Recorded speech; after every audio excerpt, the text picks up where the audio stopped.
Hi hello. So ఇవాళైతే నేను పావ్ భాజీ చేస్తున్నానండి. పావ్ భాజీలో మనం మిక్స్డ్ వెజెస్ వేయాలి కదా, దీని గురించి మిక్స్డ్ వెజ్ ప్యాకెట్ తెచ్చుకున్నాను. దీనిలో క్యాలీఫ్లవర్, బఠానీ, తర్వాత క్యారెట్, ఈ 3 కూడా దీనిలో ఉన్నాయండి. ఇవి కొంచెం బాగా శుభ్రంగా కడుక్కొని ఒక విజిల్ వేసుకోవాలి. దాని తర్వాత ఆలు ఒక 5 to 6 తీసుకున్నాను. దానిలో మంచిగా వాష్ చేసి దీనిలో కూడా కొంచెం ఉప్పు వేసుకొని దీన్ని ఒక 5 విజిల్స్ వరకు విజిల్స్ చేయాలి. దీన్ని కూడా వెజిటేబుల్స్ని కూడా ఒక 1 విజిల్ చేయాలి. టమాటోస్ అండ్ ఆనియన్స్ని కూడా చిన్న చిన్న ముక్కల కింద చేసుకోండి. ఈ విధంగా చేసుకొని పక్కన పెట్టుకోండి. దాని తర్వాత పావ్ భాజీ మసాలా, తర్వాత ఈ బటర్ అనేది ఇంపార్టెంట్. ఓకే, సో బాయిల్ చేసింది దాన్ని తొక్కలు తీసుకొని పెట్టుకోండి. దాని తర్వాత ఇది కూడా బాయిల్ అయిపోయినాయి. ఇప్పుడు మనం ఒక బాండీ తీసుకొని ఒక పావు బటర్ వేసుకుందాం. మొత్తం బటర్ అయితే వేస్తాను నేను, కొంచెం వేసుకోవాలి. ఈ బటర్ కొంచెం వేసుకున్న తర్వాత బాగా మిక్స్ చేసుకోండి. తర్వాత టమాటోని కూడా బాగా మిక్స్ చేయండి. మిక్స్ చేసిన తర్వాత మనం ఏదైతే వెజ్జెస్ బాయిల్ చేసుకున్నాం కదా, దాన్ని కొంచెం మ్యాష్ చేయాలి. ఇది ఉడుకుతుంది కదా, టమాటో కుక్ అవుతున్న టైంలో మనం ఇదంతా మ్యాష్ చేసుకొని పెట్టుకోండి. పొటాటో కూడా మ్యాష్ చేసుకోవాలి. సో ఇవన్నీ కలిపి దీనిలో వేసేసేయండి. సో మనకి బాగా రోస్ట్ చేసుకోండి. వెజ్జెస్లో వచ్చిన వాటర్ ఉంటుంది కదా, ఆ వాటర్ స్టాక్ పెట్టుకోండి. ఇది కూడా ఇప్పుడు పొటాటో వేసాం కదా, ఇది కూడా దీనిలో వాటర్ వేసేసేయండి. కొంచెం సాల్ట్, మీకు తగినంత సాల్ట్, అంటే మీకు ఎంత సాల్ట్ తింటారో అంత సాల్ట్ వేసుకోండి. ఇది బాగా మిక్స్ చేయండి.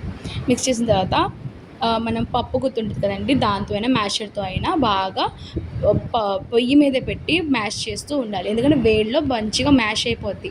మీరు ఎంత బాగా మ్యాష్ చేస్తారో అంత బాగా ఉంటుందండి టేస్ట్ అనేది. ఎందుకంటే మనకి అక్కడ బయట ఇచ్చినప్పుడు హోటల్లో అలాగే ఇస్తారు.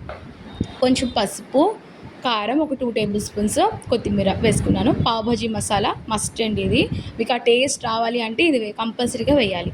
ఒక 3 టేబుల్ స్పూన్స్ వేసుకోండి. బాగా మిక్స్ చేయండి. మొత్తం మసాలా ఇది ఏదైతే వెజ్జీస్ ఉన్నాయో దానికంతా మిక్స్ అయ్యేలా మిక్స్ చేయండి. మిక్స్ చేసిన తర్వాత మళ్ళీ కొంచెం బటర్ వేసుకోండి. బటర్ వేసుకున్న తర్వాత జింజర్ గార్లిక్ పేస్ట్, తర్వాత మళ్ళీ పావ్ భాజీ మసాలా, కొన్ని ఆనియన్స్ కట్ చేసుకున్నాం కదా, అవి కొన్ని ఆనియన్స్ వేసుకోండి. మంచిగా మిక్స్ చేయండి. మిక్స్ చేసిన తర్వాత దీనిలో ఇంకొంచెం మంచి టేస్ట్ రావాలంటే మనం చాట్ మసాలా వేసుకోండి. చాట్ మసాలా బాగుంటుందండి, చాలా పులుపుగా చాలా మంచిగా ఉంటుంది. సో అది కూడా కొంచెం 1 టేబుల్ స్పూన్ వేసుకోండి. బాగా మిక్స్ చేయండి. సో కర్రీ అనేది అయిపోయింది. సో మనం ఇప్పుడు పావ్ భాజీని రోస్ట్ చేయడానికి కారం, పావ్ భాజీ మసాలా, ఉప్పు, ఈ 3 మిక్స్ చేసుకుని ఒక బౌల్లో పెట్టుకుందాము. దాని తర్వాత ఈ పావ్ భాజీ బయట నుంచి తెచ్చుకున్నాను నేను, ప్యాకెట్స్ వస్తాయి కదా అవి. బయట నార్మల్గా మనకి బేకరీలో కూడా నార్మల్ పావ్ భాజీ దొరుకుతుందండి, అది తెచ్చుకోవచ్చు. నాకైతే అది దొరకలేదు, ఇది తెచ్చుకున్నాను. సో ఒక పెనం పెట్టుకోండి. దాన్ని బాగా వేడైన తర్వాత బటర్ అయితే వేసుకోండి. ఒక 1 టేబుల్ స్పూన్ బటర్ వేసి కొంచెం ఆయిల్ వేసుకోండి దానిలో. ఇప్పుడు ఈ కారం ఇవన్నీ మిక్స్ చేసాం కదా, ఇది కొంచెం వేసుకొని ఇది పావ్ భాజీని సగంగా కట్ చేయండి. కట్ చేసి ఇలా వస్తుంది కదా, దాన్ని ఇదంతా బాగా కలిపి వెనకాల ముందు బాగా రోస్ట్ చేసుకోవాలి. అంటే మనకి బయట చేస్తారు కదా, ఆ స్టైల్లో మీకు చూపిస్తున్నాను. లేదు అంటే నార్మల్గా కూడా తినచ్చు, బట్ నేను ఇలా రోస్ట్ చేస్తే చాలా బాగుంటుందండి. అండ్ బటర్ టేస్ట్ బాగా వస్తుంది అన్నమాట. సో రోస్ట్ చేసుకున్నాం కదా, ఈ రోస్ట్ చేసుకున్న దానిలో ఒక బౌల్లో సర్వ్ చేసుకోవడమే. అంతేనండి, చాలా ఈజీగా సింపుల్గా ఇంట్లోనే హైజీన్గా చేసుకోవచ్చు. మీ పిల్లలు కూడా చాలా ఇష్టంగా తింటారు. Thanks for watching. సబ్స్క్రైబ్ చేసుకోండి, ఫాలో అవ్వండి. Thank you, bye.